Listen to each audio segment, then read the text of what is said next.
Mike Tyson is the only heavyweight out there who says, I can lick any man in the house, and is willing to back it up. Welcome back to the Big Fight Recap here on BLTV Classic. What's completely in my mind is winning this title, going there and kicking ass. Today's video marks a significant milestone in Tyson's career where everything was on the line. When two undefeated world champions met with a combined record of 64 wins and 0 defeats. One of the highest combined fighter statistics in heavyweight history. Tony Tucker's around 6'5", 6'6", good boxer, good puncher, very experienced. Tyson was at the peak of his powers during this period, steamrolling world champions like they were journeyman fodder stepping in for a quick paycheck.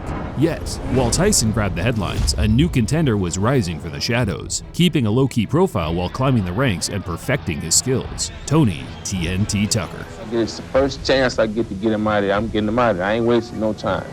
Tyson was a realist and dismissed any claims of Tucker being an easy touch. He knew that a 6'5", undefeated world champion with fundamentally perfect technique would enter the ring with confidence to the likes of which he's never faced in the opposing corner. Let's take a look.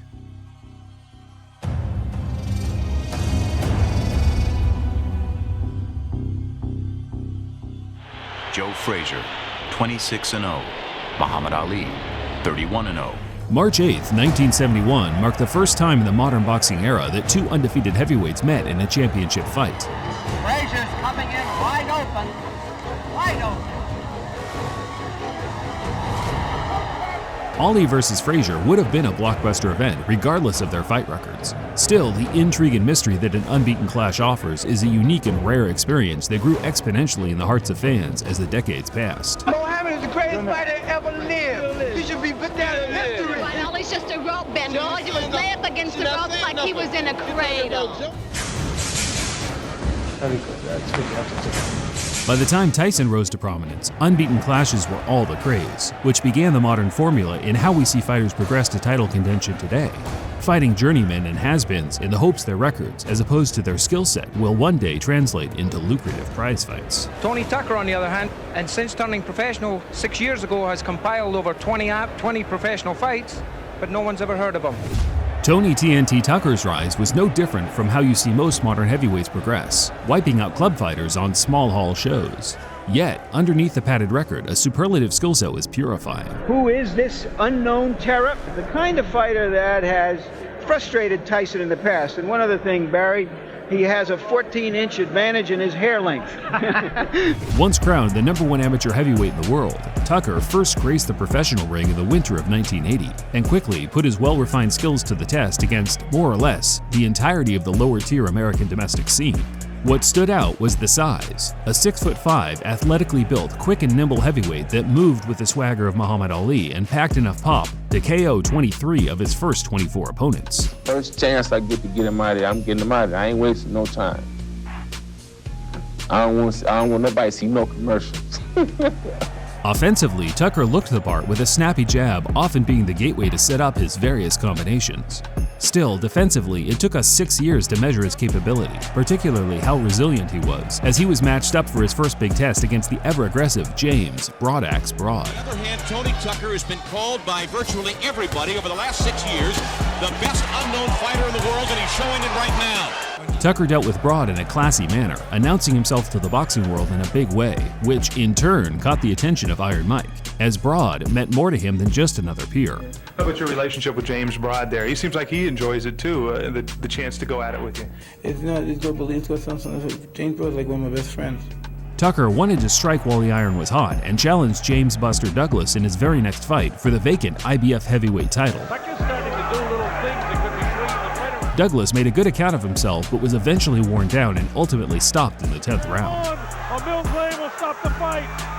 That's it, it's all over. With an unbeaten record of 34-0, a world title belt around his waist, Tucker's confidence was through the roof. The only fight he wanted was for all the marbles. An undisputed showdown with the WBA and WBC champion, Mike Tyson.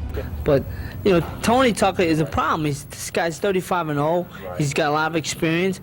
He can fight a little bit. He's not the walkover everyone's trying to make him out to be. I think he can fight, and I think it's going to be a very exciting fight. There's a line in the movie Full Metal Jacket.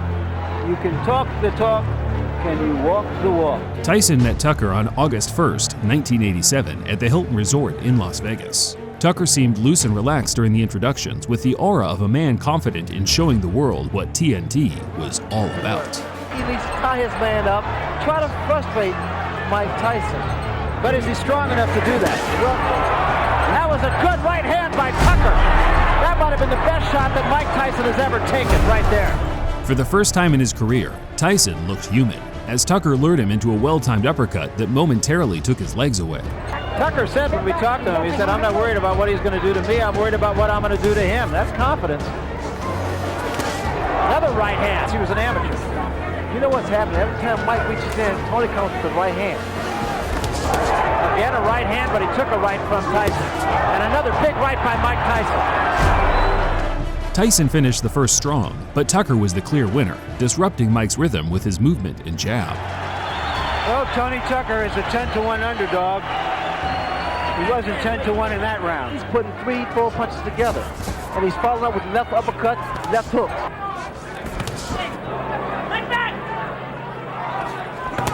Good body shot by Tyson.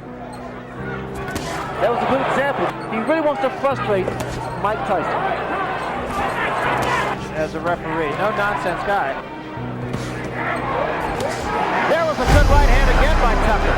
In close, catching Tyson on the way in. By the end of the fourth, Tucker was ahead on points, but you could tell Tyson's strategy of slowing him down with power punches to the midsection was starting to take effect. Tony Tucker. There was a big left hand by Tyson, and that was the one big punch.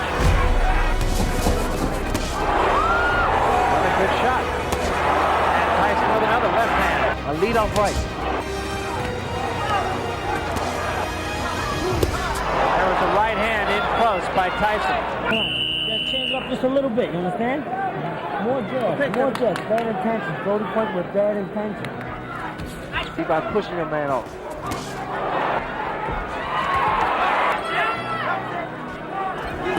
And there was a big right hand. Tucker says, no, I'm not hurt. I've always found that to mean I'm hurt. That right hand. Tucker tried to get in Tyson's head with some provocative antics in the mid-rounds, which is usually a sign that a fighter is either hurt or out of ideas. About Tyson's, or rather Tucker's right hand. That there was a big left hand, but again Tucker shakes his head up. Tyson's getting off quicker with his jab now. Good, short, strong.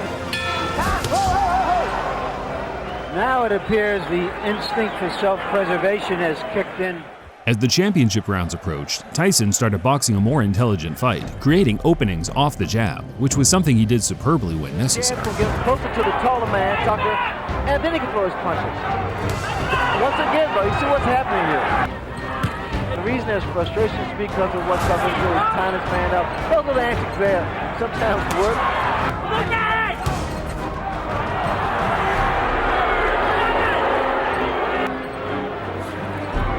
Tucker seems to be fighting the kind of fight that he thinks he's winning. There was a big left hand. Tyson finishing with a flourish.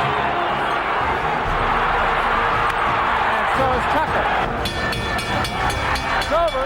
Well, Tony Tucker talked the talk and walked the walk. The final round was close, but a big left hook from Tyson toward the closing seconds was the highlighting moment for the judges. There's an old saying in boxing, you never know how good an unbeaten fighter is. And an unbeaten fighter is hard to beat because he doesn't know that he can be beat. And that's how Tucker fought tonight. Tyson was awarded a close unanimous decision and relayed the fight's difficulty during his post-fight interview. But just wasn't together today, and he was very intimidated, and it was very tough. Was he a better fighter than you thought? It was very hard to tell because he did a great deal of holding. He threw very fast punches. It was true. And he really rocked you in the first round. Yes, he did. He was a very hard puncher. I figured they was going to give it to him anyway, but I still thought I beat him. But that's okay. The world knows Tony Tucker is here. I'm for real. I wouldn't go as far as strength to strength, but Tucker's career certainly remained on an upward trajectory after the Tyson defeat. In fact, by 1993, he had amassed another win streak that took his record all the way to 48-1. And would have been further improved upon had Lennox Lewis not overcome one of the most troubling moments of his entire career. That's it. This is what he's got to do. He's got to finish him off. Tony Tucker unloaded. going to be? I tell you, I give Tony Tucker enough respect because he's got a great chin, he's got guts. Tucker's problem wasn't winning boxing matches. He had the skills to regain a slice at the championship. It was just his desire, or lack thereof, that became the closing chapter of the Tony Tucker story. And then I fought him. And it was 15 or 12 rounds, but it was a tough fight. And he was my best, he was the greatest mover. He was real confident. He went through combination. He was a real great fighter.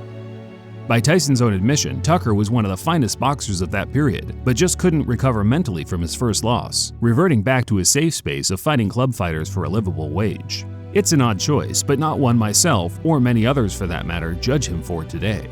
He's a healthy, young-at-heart former world champion that seems to be bearing the fruits of success from both his professional and private life. Yeah.